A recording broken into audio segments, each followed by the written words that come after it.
Hello everyone, in this video we will learn how to create quickly pivot table in Excel. So let's start. So this is my Excel and here you can see I have a data. So here first select your entire data, just drag with the mouse and select your entire data. And here you can see the corner point showing the one option, the quick analysis.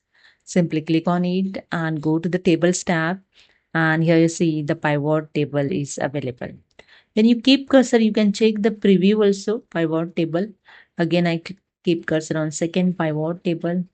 See here, the quantity wise, then product price wise, okay, and more. Okay, so I select here the one pivot table and that's it. Your pivot table is ready.